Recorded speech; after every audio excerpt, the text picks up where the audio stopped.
The countdown? Okay. Yeah. All This right. episode of the Offroad Podcast is sponsored by Warren Medical Gear Outfitters and Colby Valve. Offroad Podcast, episode 391, Sno Camp Recap. Tonight, Aaron gets hit on, Jeremy sleeps in the cold, and Ben flies off the handle. Welcome to the Offroad... Wait. Welcome to the Offroad Podcast, a podcast about everything off-road. We cover the news, review products, and interview people in the off-road industry. Your hosts tonight are Aaron, Jeremy, and my name is Ben, and welcome to the show. How's it going tonight there, Aaron?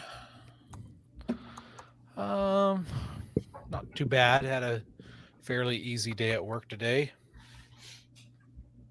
Me too. Didn't have work today. Well, I probably didn't do much more than you did while I was at work.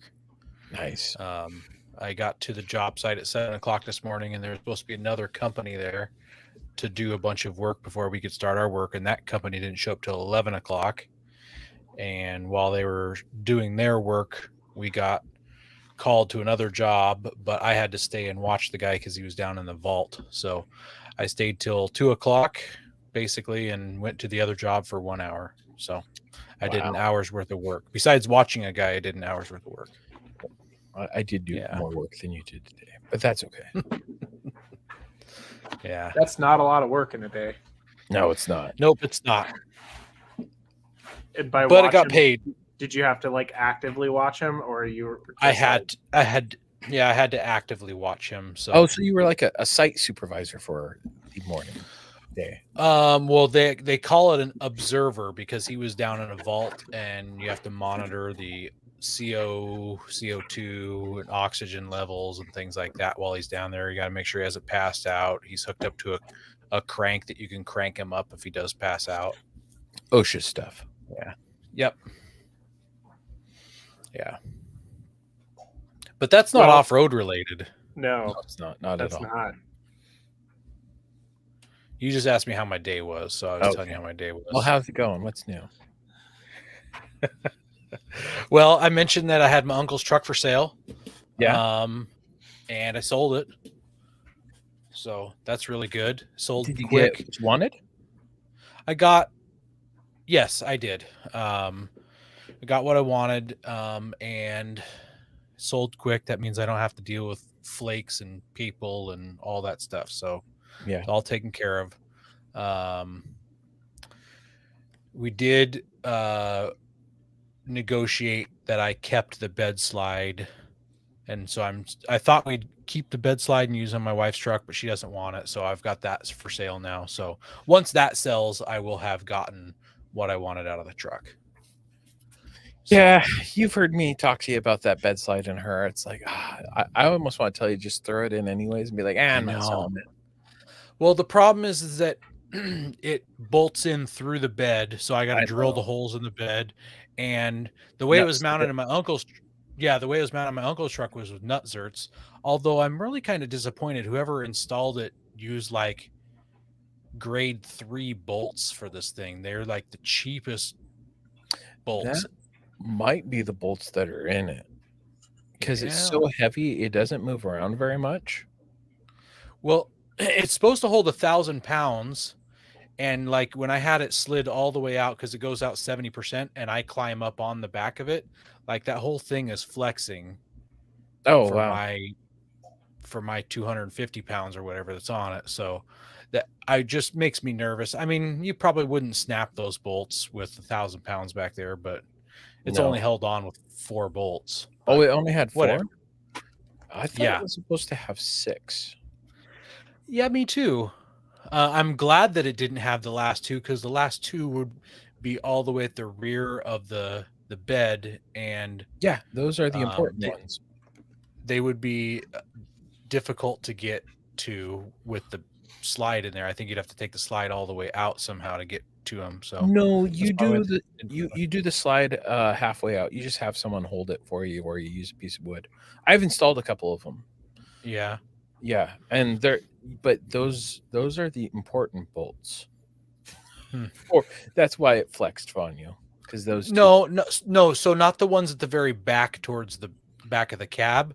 The ones at the tailgate. The ones at the the tailgate. tailgate ones. Okay. Yeah. Oh, yeah. Those ones you do have So. to put it all the way, slide it all the way open. Yeah. Well, but it doesn't open all the way. This is a 70%, not 100%. So it'd be difficult to get to them unless you took the bed slide off of the frame. Oh, you can. What did I do? I had to do that once, and I did. I stacked some blocks on it, and I just lifted it up. So I got the other bolts where I wanted them. I put them in, and it was marked, and then I just lifted it up and drilled the holes, and then I used a ratchet to tighten them down. Well, it was pretty easy to. Thankfully, they did use the nut zerts, and so that made it really easy. So, besides selling my uncle's truck, so now that he said I could have half of the sale, so that's going to pay for the garage doors on my shop. So that's how this is off-road related. Getting some shop doors. So I've reached out to a couple people. School started back up, so I've got homework, although my homework load isn't as awful as it was last year. And also, while I was sitting in a parking lot on Friday while my daughter was climbing into the car, someone crashed into my Toyota Avalon. So that was sweet. Yeesh. That's absolutely beautiful. How bad? Yeah. It wasn't bad at all. So basically, I was backed into a parking spot and she whipped into the passenger side available spot next to me. Yeah, there it is. So creased the fender, creased a little bit of the door. The door rubs on the fender right now. So just dealing with insurance to get it taken care of. So gotta love parking lots. See how, yeah. And like she came in hot. This girl was, I am a very fast driver. I'm be the first to admit that, but I don't know if I've ever whipped into a parking spot. Well, except for that time I drove myself to the hospital. Other than that, I've never whipped into a parking spot so fast as this girl did. And I saw her come and like, I didn't even have time to open my mouth, but my brain said she's going to hit me. And then crunch, crunch, crunch as she ran down the side of my car. So, and she got out. Yeah. Is that the side your daughter got in on? Thankfully, no, she had climbed in through the through the driver's side. And she was buckling into the passenger side rear of the car. So she was sitting on that side of the car when she got hit. So scary. Eric says to put just a Tisba scratch sticker on it and send it. I didn't damage it this time. I wasn't there. So it wasn't poor spotting on Ben's part. But how do you know he could have been in her passenger seat? He wasn't. But yeah. No, I want her insurance company to pay to fix my car. So I don't want to drive around in a piece of junk. So yeah, so her insurance company is going to just have to pay to fix my car. If it was my Nissan, I would take the check, put the sticker on it, and away I go. Buy some gears or something. Actually, it probably wouldn't be enough to buy gears, but anyways. Yeah. It might be. Jeremy, check your mic. Again? In your settings. While Jeremy checks his mic, Ben, what have you been up to this week? Well, I did not go snow camping. I bailed out a couple days beforehand. I just wasn't feeling it. I'm on some new medication, so I don't know. That's part of my problem, and I've got a lot going on in the home life, so it was kind of just I bought some new lights for my 4Runner. There was a deal on some Amazon Baja look-alike knockoffs for like $7. Nothing. Nope. Weird. And then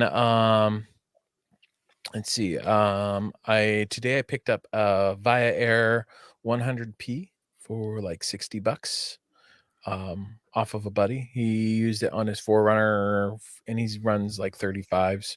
But I wanted something to have on hand in case I don't want to drag around my power tank or, just to keep in on the daily. in case I need air compressor.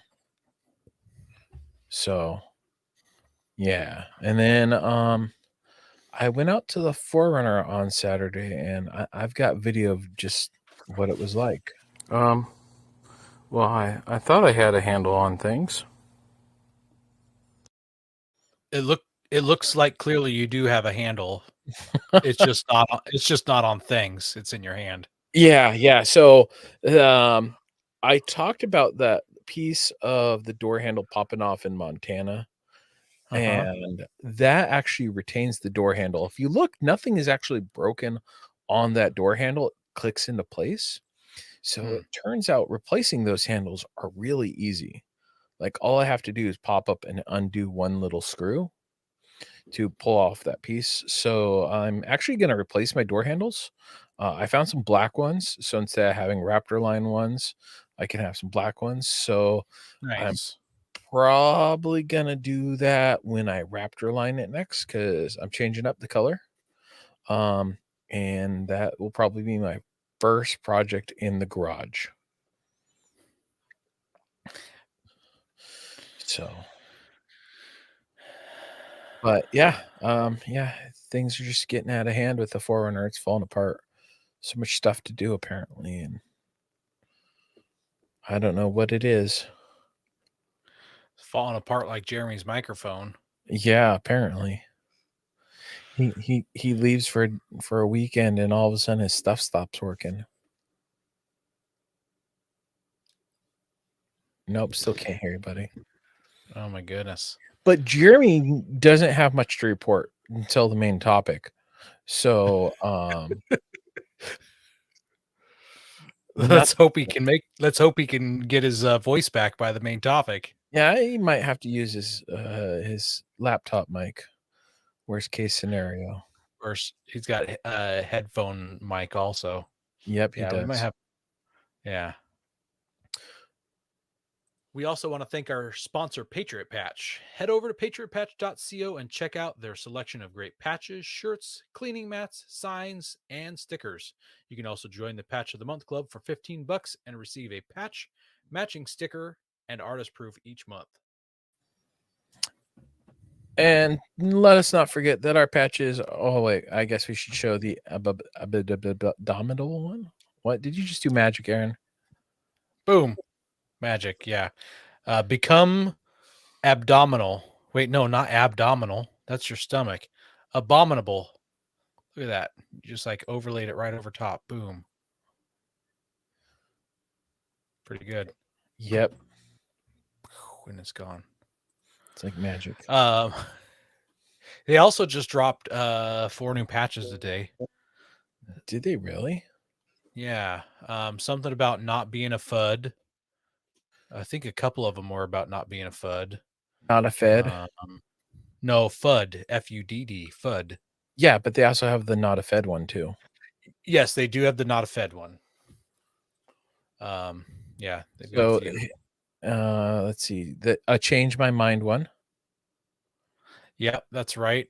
What's that guy's name? Crowder or something like that? Yeah. So it's a guy sitting at a folding table in full gear. Hold on, I'm grabbing the pictures.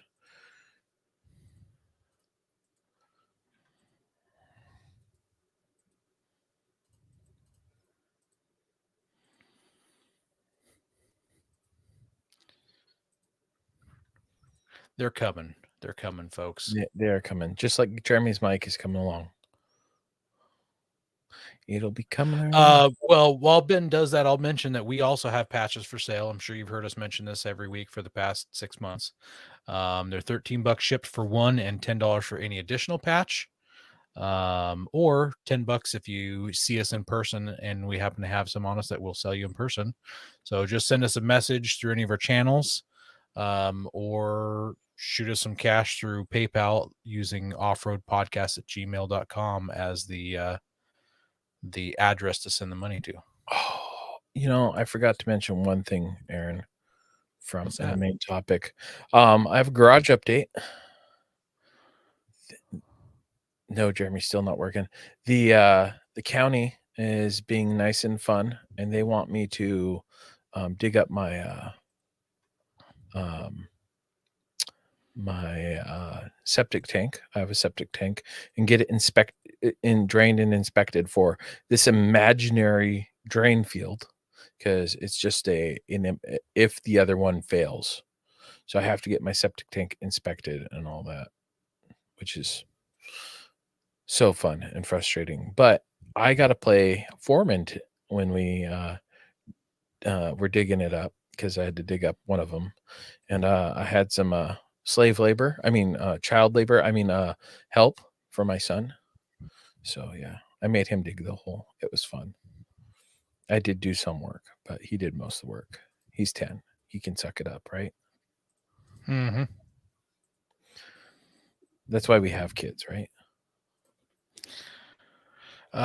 Josh said septic is so much fun and has his patches shipped yet. No. Fudge. I swear they will be out in the morning. Josh, apparently we're just keeping your money. Yep. It's all a scam. It's all a scam. We tell It's people all that a we've big got patches scam. for sale.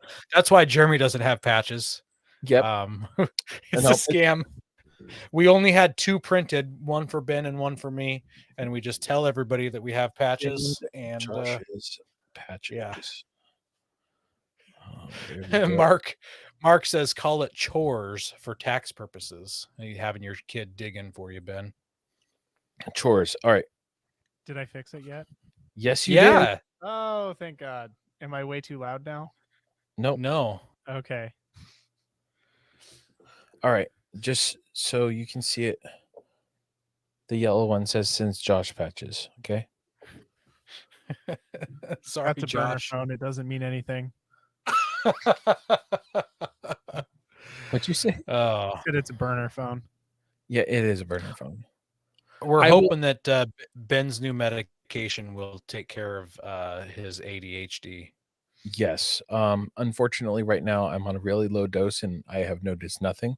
But the doctor said so. He said that's exactly how it's going to be. So I'm like, So there you go. There's one of their new patches.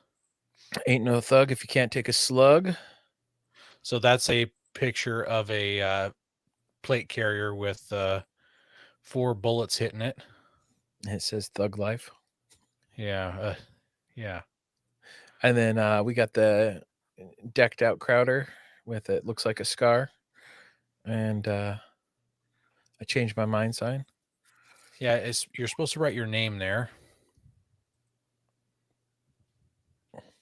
And then the astronaut meme. Yep. So, yep. What kind of gun was he holding there? Is that a 1911? Is the Space Force using 1911s? Yes, they are. Look at that. Huh. Well, at least he's got good trigger discipline. Yep. I kind of want that one, and I want to put it's all flat.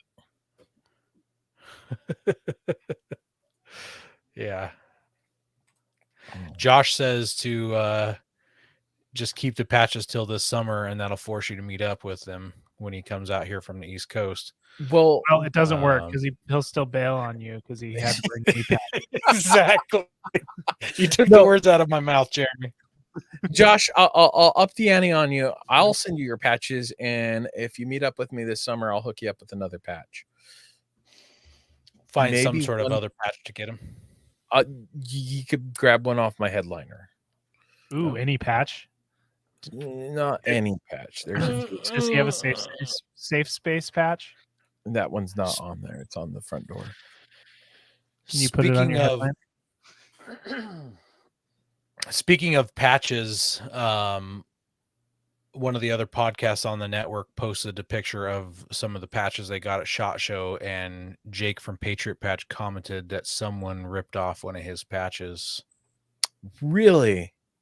Yep. Which patch? We the People.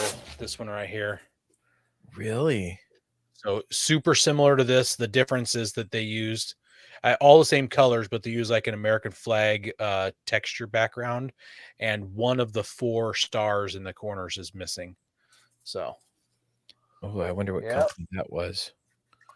That's dirty. he said it in the post, but I don't remember. It was actually printed on the patch, the name of the company. So That's yeah, dirty. like same font, same colors, everything. So Dirty, dirty, dirty. dirty. Have tire Jeremy, troubles do you have ever left anything? you deflated? Jeremy, do you have anything to talk about for this week other than the main topic? Oh, shoot. I'm just messing with you. No, I don't have anything to talk Thank about. goodness. All right. Have tire troubles ever left you deflated? Colby Valve has got you covered. Ever have a valve stem leak? Colby Valve makes reusable and easily replaceable valve stems that don't require you to remove your tire from the wheel. They work with your off-road rig, ATV, side-by-side, commuter vehicle, or even your tractor. Never be left stranded again because of a busted valve stem. They also have a tire repair kit for those punctures that keep you away from doing your favorite thing, wheeling. Make sure to check out colbyvalve.com or ask for them at your local off-road products store. Mark says he still has some unopened swag from SHOT Show 2017 and that you should always bring an extra suitcase. When I went last year, I brought the biggest suitcase that I had and expecting to bring home swag, and it came home packed. So should we be expecting that for SEMA? probably I would expect that there'd probably be swag at SEMA. All right. Well then, yep. But keep in mind, I don't know in 2017 if you had to pay for an additional bag, but now you have to pay by the bag depending on the airline. So Well, I've got a suitcase that's like the perfect size for airline stuff. It's not carry-on. So yeah. Well, I always do a backpack and then a suitcase. I'll pay the $35 so I don't have to because carry. I mean, all my worst clothes case on my scenario, back. I'll throw away some clothes. Oh no, it's not all fitting. Throw away some clothes or just ship it home. Yeah. All right. Well, our first news article is from Jalopnik, the one that we did our news topic on last week that had lots of discrepancies.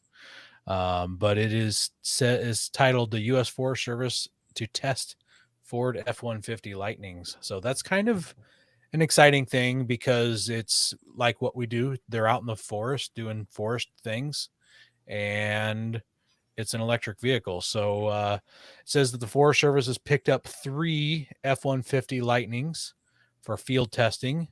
They're going to be used as an EV audit for the service to determine if the trucks can meet the rough demands of the group in green. I guess they're talking about the paint scheme. They are simple and standard fleet spec F-150 Lightnings. So they don't have a lot of extra stuff going on. They aren't extended range. They don't have fancy suspension. Pretty basic. And they did not specify how long the duration of the study is, just that it'll last a while. It says determining a vehicle's suitability through all seasons and through the vehicle's own life cycle of wear and abuse. It will take more than a quick test drive, is what they told them. So I like how they're not saying, okay, here's a week's worth of testing and calling it good. It sounds like they want to have a whole year's testing. Yeah. And depending upon where they're testing them at, I mean, winter conditions, we saw the problems with people in their Teslas and stuff when we had that big cold snap and people couldn't charge their cars because they'd plug it in and it was too cold for the battery to charge. Yeah.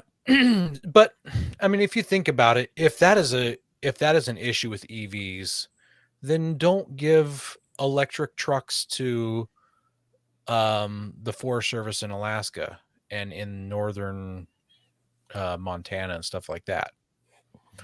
But put them anywhere else. But I still think it's important for them to test and find out. But Oh yeah, I guess my thing is range. I mean, they've got a lot of range. When you go off road, you get less range. Where do they charge? So they're going to need charging stations at the Forest Service offices. Yeah, I don't know. I'm curious. Do Forest Service people drive their trucks home and leave from their house to their job? If I that's the think case, do they need to charging at their houses? the ranger stations, and they have ranger housing. So some of the rangers don't live close to where they're posted. So they live on where they're based out of. So like if you go to Yeah. Yellowstone, the rangers there live there. Forest Service, I know there's some Forest Service housing around me because I'm close to Snoqualmie National Forest, and there's some closer to it. Mine's near like White River, so I think it just depends upon where they're living. Yeah. Well, so I'm curious how they turn out. I'm excited because it'll put them through the paces. So Yeah. that's important. So, anyways, our next article is from Autoblog, and it is titled "The Toyota Land Cruiser Will Likely Return to the U.S." So, Motor Trend asked Jack Hollis, who is the EVP of sales in Toyota North America, about the chances of the Land Cruiser coming back, and he said, "Will it ever? I would say likely yes. Have I seen designs, thoughts, and hopes? Yes, but nothing to announce. It's still a ways off." So, and then also in January at the the Lexus LX600 media drive, a Toyota spokesperson told CarBuzz, "Don't be so quick to rule out the Land Cruiser.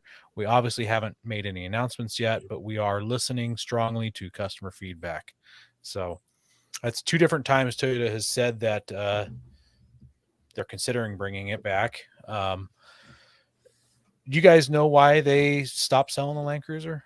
They weren't selling and how expensive they were, right? Because Yeah, wasn't like a base Land Cruiser $80,000 or $90,000? they're expensive. I mean, they come with a whole lot. I'm sure it's a vehicle that you can't add a lot of options to when it has a base price that high. But they're very expensive, and they're expensive because they're built really robust. The engines are great engines. The suspensions are great suspensions. The chassis is great. There's a lot of great stuff to them. Well, and they're, at least from my experience, the Land Cruisers usually like a generation ahead of the other vehicles for technology. Mm, Like the one where it locks like a brake to turn, the brake turning thing that they just added on the Broncos. Like Toyota had that in like the 200 series mm, or early 300 series. I think that's what they call is the current series. yeah. And I saw that like 2008, 2009. And it's like, okay, now 10 years later, other vehicles are starting to do that. I feel like that's their up ahead futuristic model that has lots of good stuff that you see later on the future as a common thing. And so it's stuff that costs a lot more. What you expect, right? Yep. So the article goes on to say that the people who wrote the article say it's not clear how Toyota could bring any modern Land Cruiser without running into the issues that got the 200 series run out of the country. So it says current overlanding trends withstanding, hardly any full-size SUV owners take their SUVs as far off-road as the Land Cruisers are built to go. With upper mid-size competition like the Kia Telluride, it's fully loaded and it's $59,000 just completely loaded. Same with the Ford Explorer Timberline, which is kind of the little bit off-roady version of that. The 200 series base price was $87,000, which basically put it the same price as the Lexus LXs.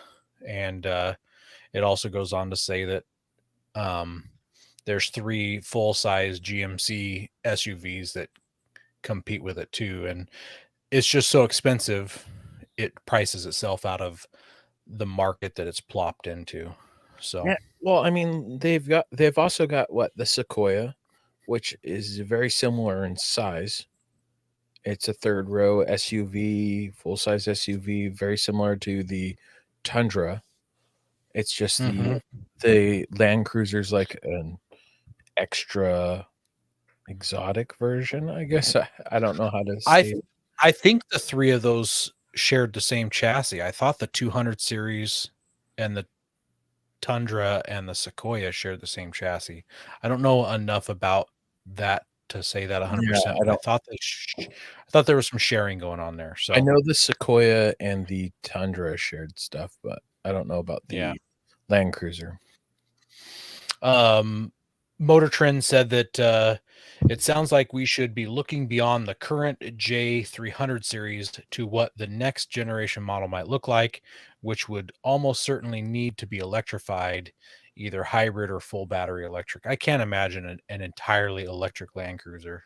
And the last thing they say is that the MSRP of the base Land Cruiser puts it at the top end of the Jeep Wrangler and the Ford Bronco, and that's the base Land Cruiser is competing with the most expensive Broncos and Jeeps. So Well, and they have that's just the tough. what is it? It would be closer to the Jeep Wagoneer, and that's $100,000. Oh And yeah, that is for sure. full luxury. I think that's a That- better comparison between the two. They should be comparing the Wagoneer to the Land Cruiser. Yeah, but the Wagoneer isn't off-roady. It isn't is it engineered to be able to go off road? I think that it can go off-road, but I don't think it's off-roady. That's Yeah. like saying a Tahoe, a brand new Tahoe can go off-road, or an Escalade can go Yeah, off-road. true enough. I mean, they can. So You just gotta be willing to push them. Yeah, exactly.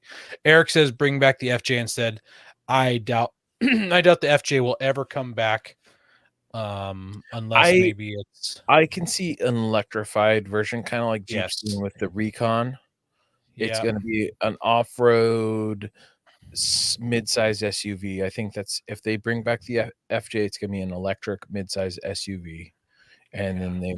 I don't I don't think they could bring the FJ back as what it was, because it competes too much with the 4Runner, and that's the darling of the Toyota SUVs is the 4Runner. Everybody loves it. All those soccer mommies just love their 4Runners. Yep, those soccer mommies love them, and then people like me buy them and abuse them.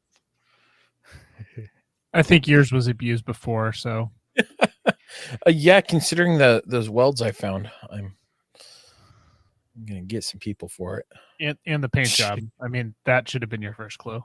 Yeah, full on camouflage. Yeah, probably.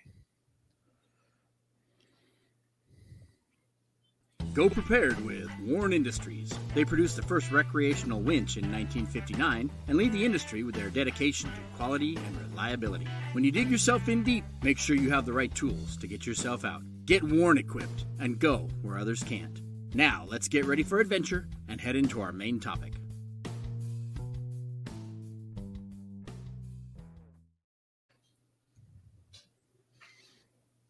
Well, this week, Aaron and I don't have much to talk about for this main topic because we bailed. But Jeremy, it's been what, a year since you've been out? Like at all, or camping? Camping and Yeah, wheeling? it has been a while. Like a wheeling camping trip?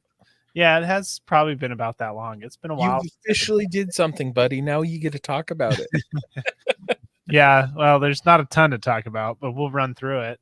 All right. Well, why don't we run through what you didn't do? Go to your secret spot. Yeah, the original stuff. Yeah. Yeah. So we tried a new area. This was out on Highway 12 over White's Pass from us.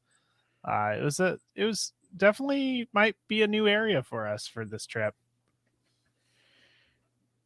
How did you get to where you were going? Did you come just south right off of Highway 12 and work your way up the mountain to get there? Pretty much. So I mean, we met up in Morton at the same coffee shop we always meet up at. So there's a bonus. We can still do the same coffee shop. There you go. At least people coming from up north. Aaron, it's probably out of your way, but No, it's on. Oh, I guess if he were to take a different way to get there, but if he comes up I-5, I would pass through Morton also. Yeah, it would be I-5 to Highway 12 for me also. well then perfect. Yeah. So we headed out that way. It was kind of interesting because I took my brother-in-law with me on this trip. He was my co-pilot for this one. What was that? I said that is interesting. And it was interesting to because so he has a Jeep. He has a JL Rubicon, but he hasn't done much off-roading in it.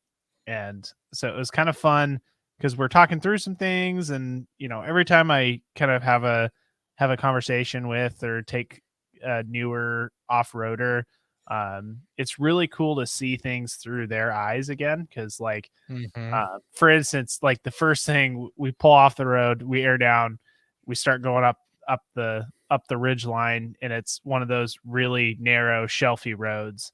And I can't remember exactly how he phrased it, but he kind of turned to me and said, "Are you not nervous about this road?" I'm like, like a little bit, but not too bad. And it just that it reminded me of that feeling of when you're first doing any sort of off-roading especially on the shelf roads, and you're looking down like 200 feet down. If you were to go off the shelf road, like that's a nerve-wracking thing for if you're not used to kind of driving in those conditions. And so it was kind of fun to kind of see that again. And were they narrow shelf roads? Oh yeah, they were narrow shelf roads. Like a car wide or 2 car wide? Maybe a car and a half. Car and a half? And that's not too bad. You would have been able to squeeze 2 cars by. Yeah, it's not bad. It's just, but when you couple that it's very steep and there's packed down snow, so it could technically be icy. The conditions are actually really good for going up the road, but it, and also what you kind of learn when you've been doing snow wheeling for a while is you realize just how much the snow that hasn't been driven on the side of the mountain will actually stop you from sliding. And so there's kind of that factor of safety built in that of if you've experienced it. But if you haven't experienced it, it's super intimidating to be driving up those shelf roads with all the snow on them.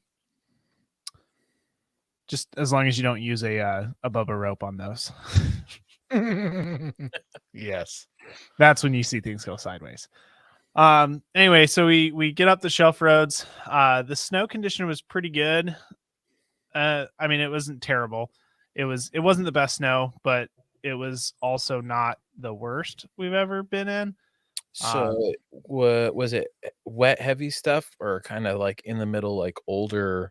It was kind of older, a little bit of iciness.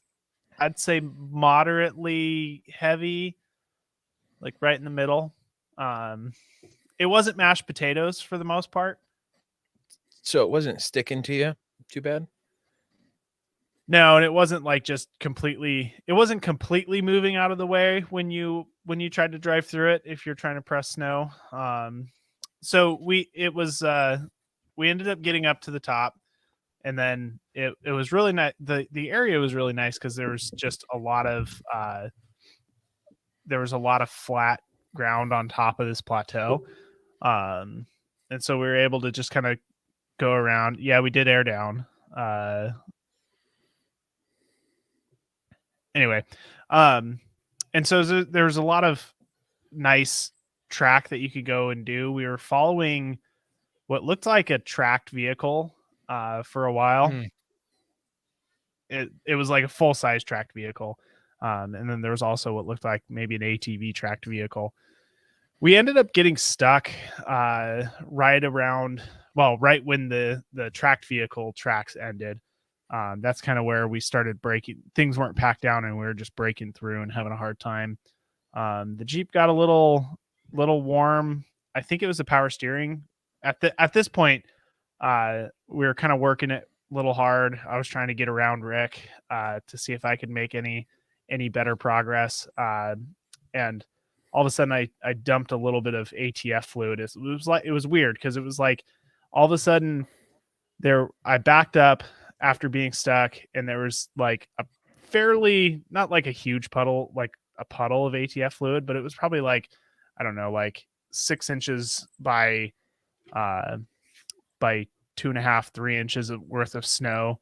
It was clear that it was ATF fluid. And so I run ATF in both my transmission and my power steering.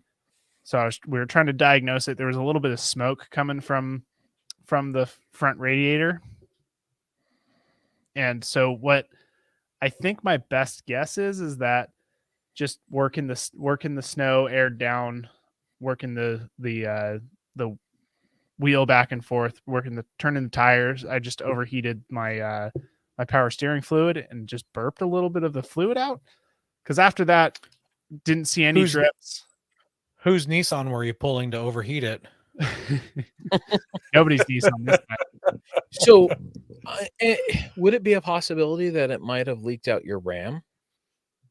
I don't think so, because we looked I've leaked out of my RAM before, and you can typically see where it's been dripping from. Okay. It was a little wet up near my power steering pump, and so I'm wondering if I somehow burped it out of a line up there. You know, it kind of looked a little wet on one of the, I think the return. I can't remember if it was return line or supply line.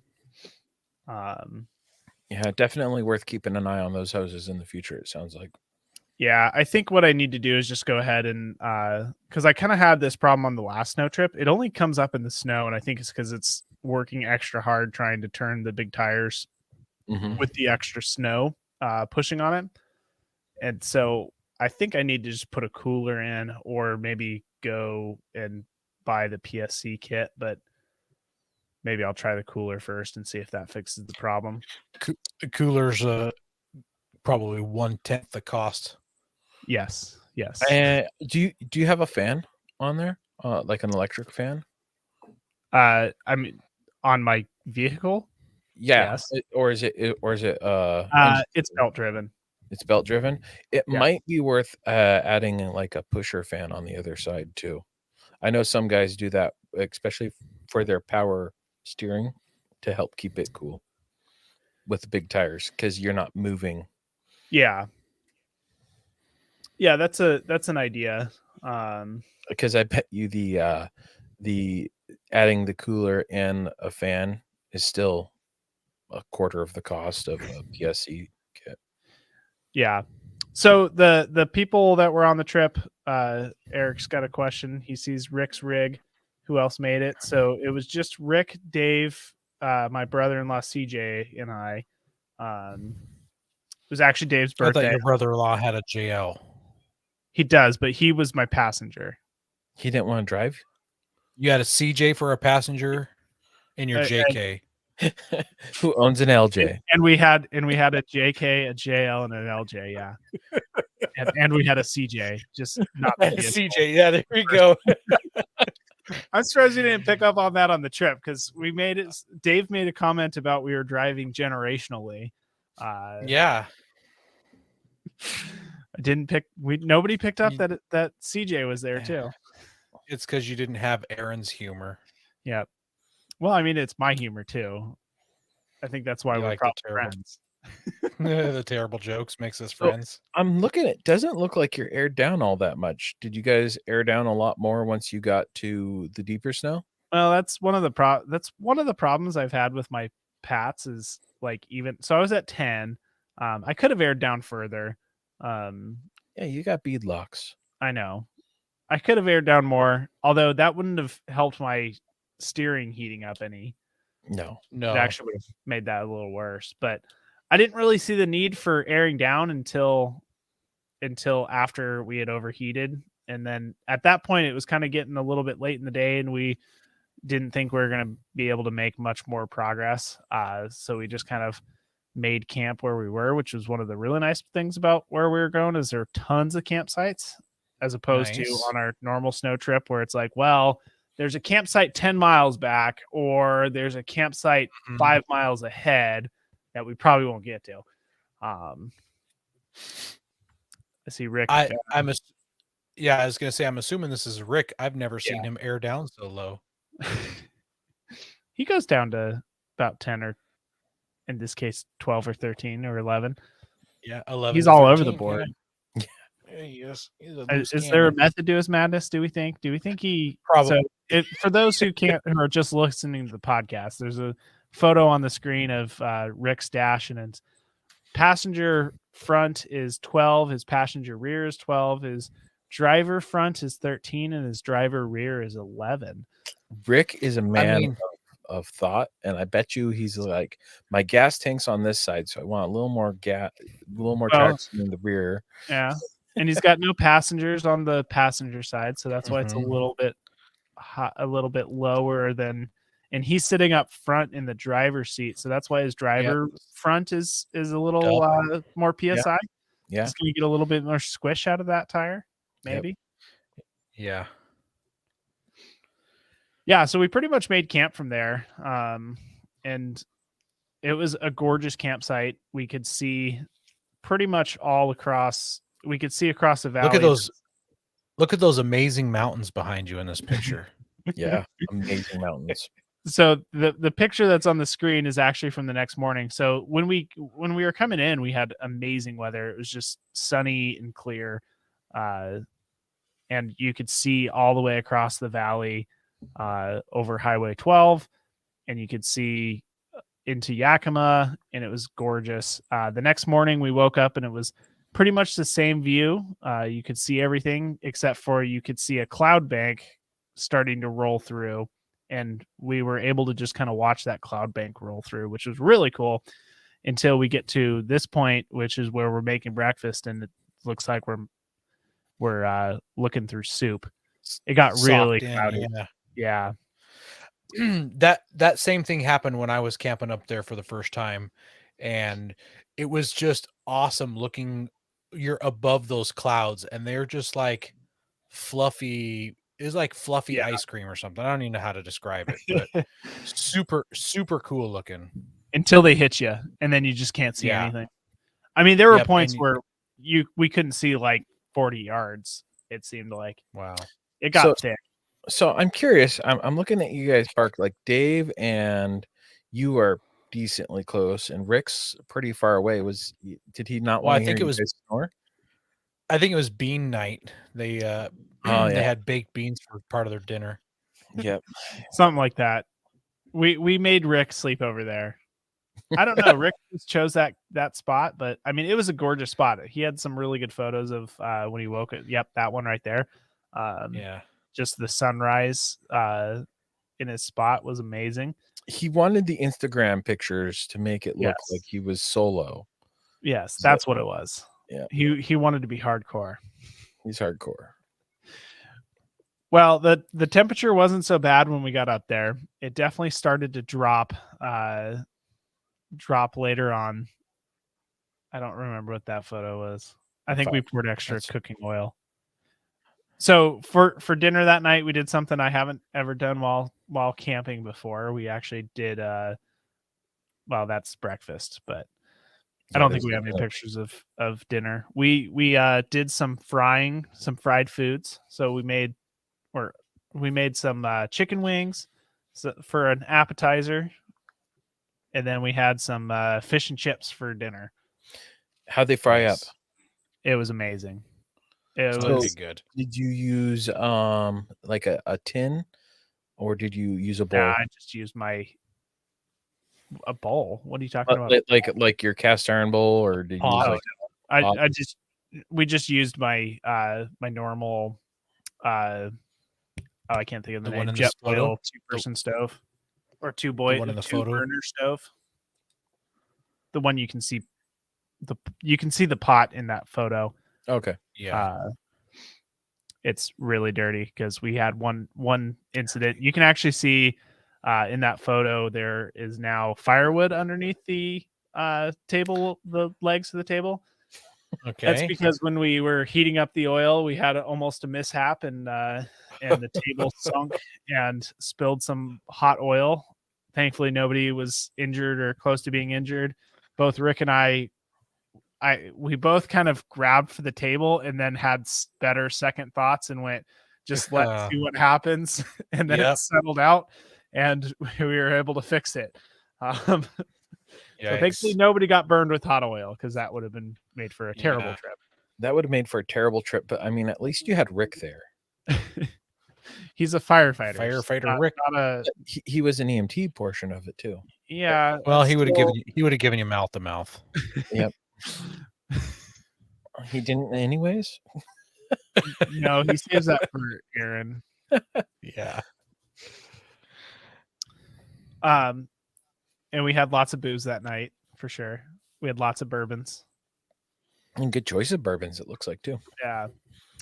Dave actually brought out this it was a praline something bourbon, almond praline bourbon or something like that. It was amazing. It was a little bit sweet. So if you mixed it with some other bourbon, it was absolutely divine.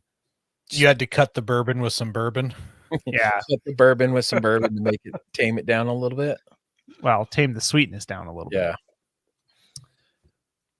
Yeah. We didn't have dessert because Ben was supposed to bring dessert. It wouldn't be the first time he lets you down. No. With dessert. No, it was alcohol I let everyone down with. Yeah.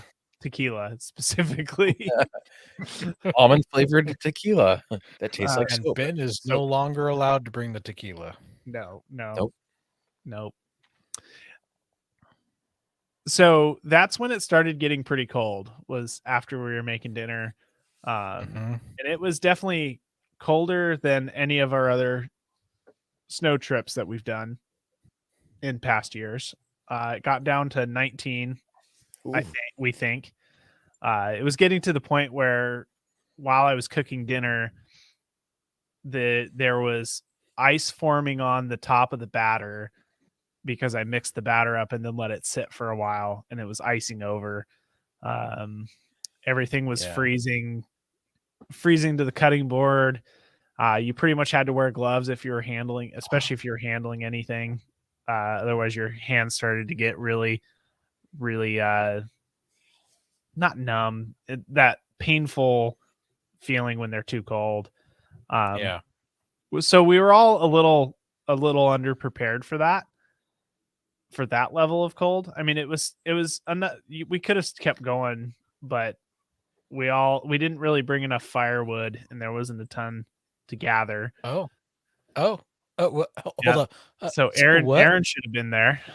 What? Yep. Aaron didn't show up, so you had not enough firewood. Yeah.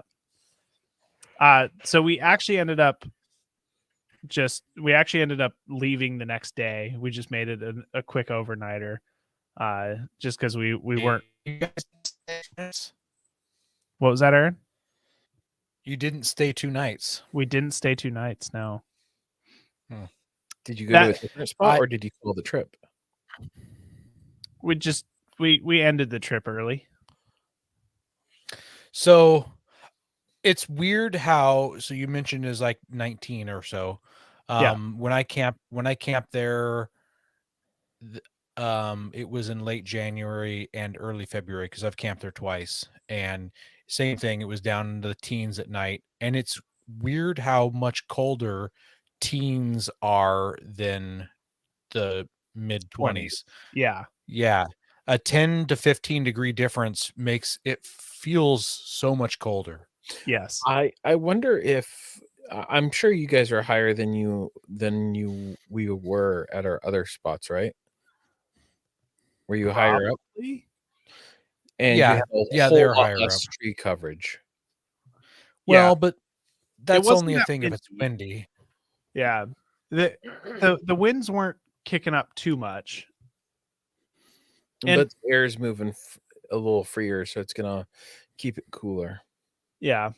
The other thing that was pretty surprising is when we got to the ground with our fire pit, because we were probably how high over the fire were we, or over the ground were we when the fire pit finally burned down? It was probably like 2.5 feet, 2.5 feet. You think Last of packed snow? year, Yeah. last year, Uh, I would say 2 feet.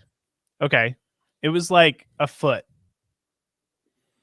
It was there was way less snow than we ever would have thought. Gotcha. And that was packed snow in both Yeah. cases. Mhm. Yeah. Yeah. Not like a foot of powder. Just, yeah. Yeah. So, any guess on how close you did get? How high in elevation or anything? I don't know off the top of my head. We were not very close to our destination. I'm gonna screen share map here, Google Maps. So this heart right here is your destination. Yeah. And I'm guessing you guys entered down here off of Highway 12 because that's really the only Yes. place to enter, unless you entered all the way from over here, which is kind of not the thing. So let me zoom. What do you mean in not here? I mean it'd be weird to go all the way past this entrance and enter from the far side. That's all I'm saying. That's all the guy's saying. Yep. So if you got up on the ridge, you're somewhere between here and here. This is 5,500 feet, just over 5,500 feet.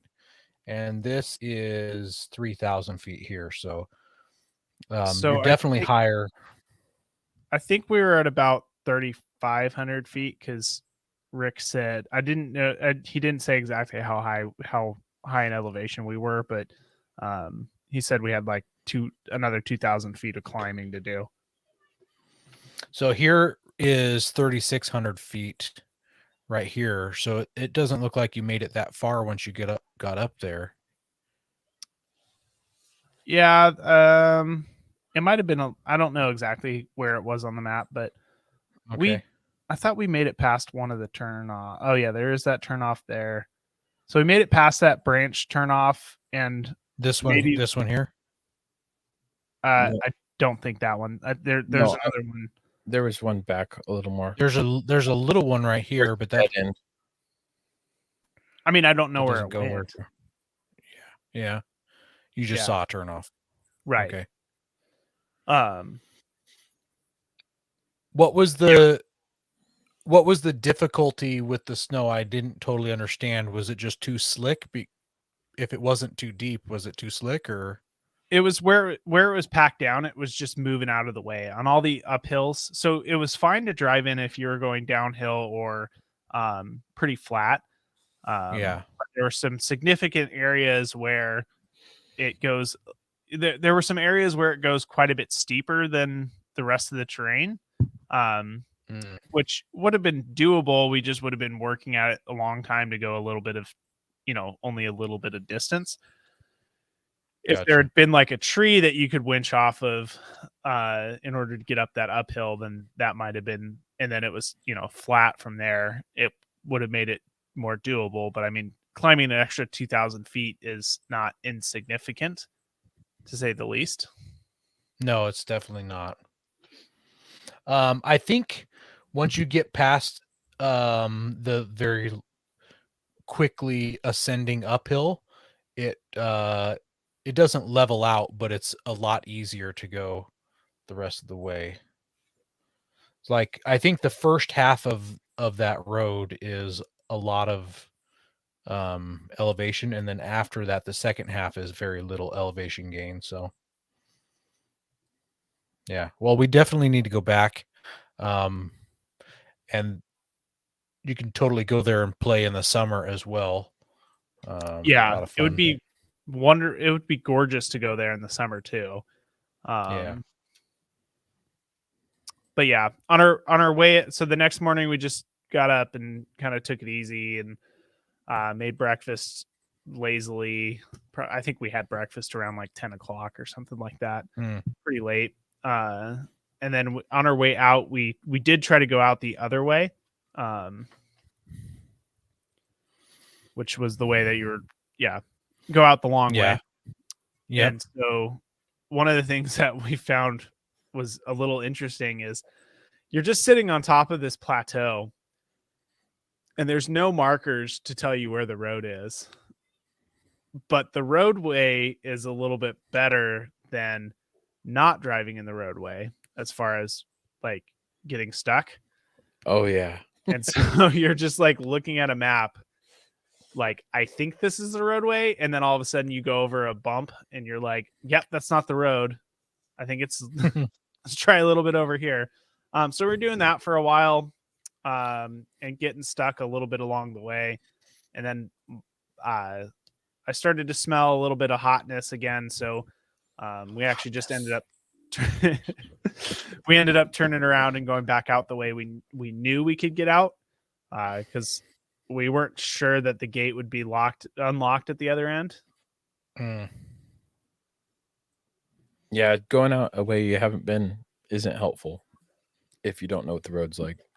Yeah, and with the vehicle, part of the decision was I didn't want to make them have to pull me out because that would have been pretty difficult to try to pull me out that whole distance.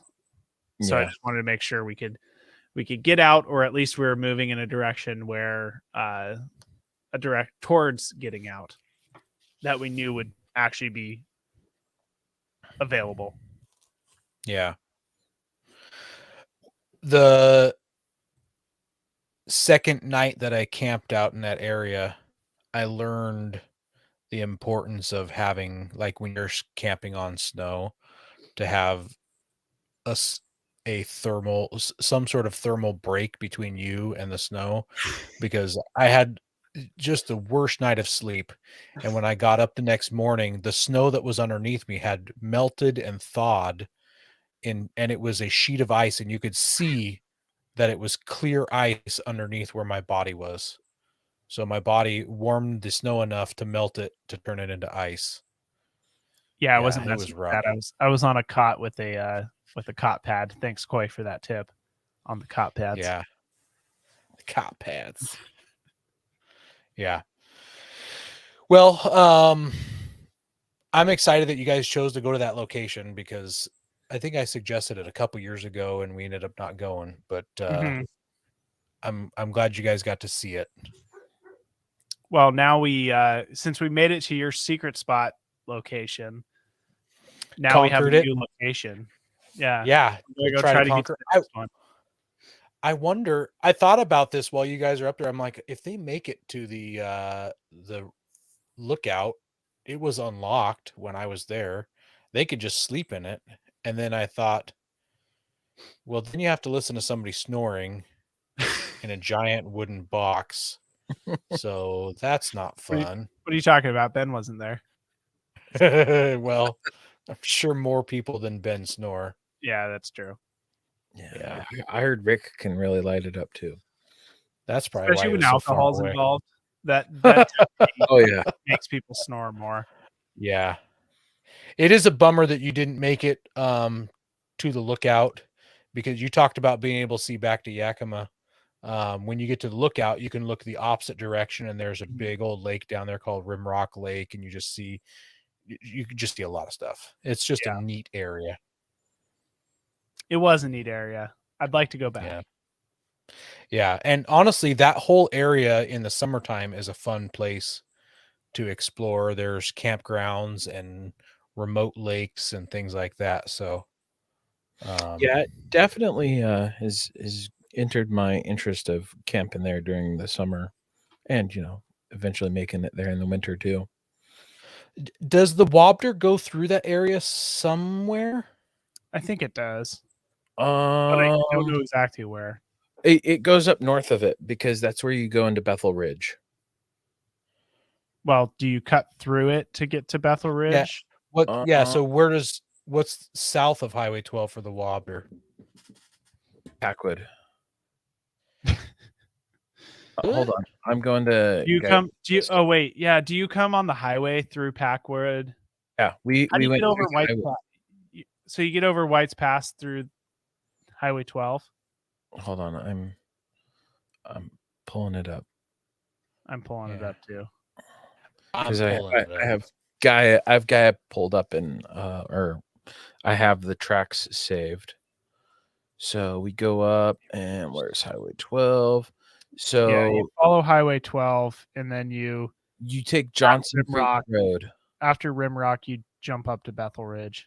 Yeah, so What's it that? doesn't go through that area.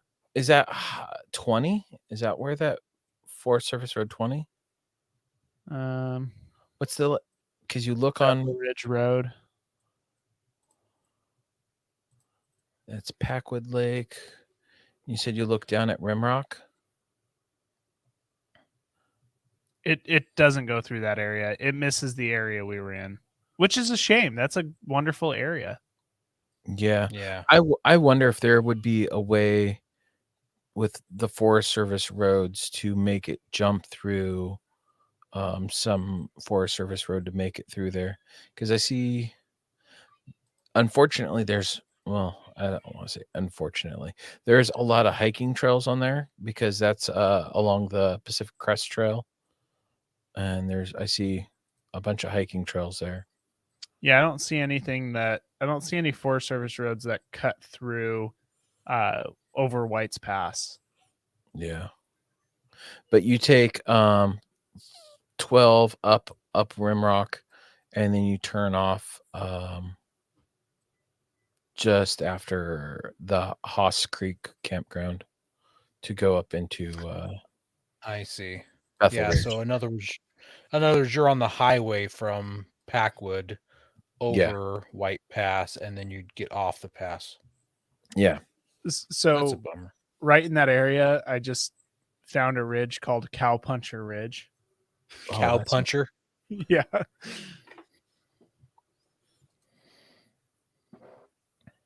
Yep. So that was basically the trip for us. It was a short one, but it was good. It was good to get together. Shortest and fewest attended snow camping trip. That Yeah. means the next one's going to be amazing, though. Or it's not going to happen. One of the two. That's it. It's canceled. No, I need more snow camping in my life, and at this rate, I'm not going to get any this year because I still don't have tires. Well, you could have But, come as passenger. In whose rig? Anybody's. Rick would have taken you. Maybe Rick. Yeah. Dave would have So- taken you. No, I ended up.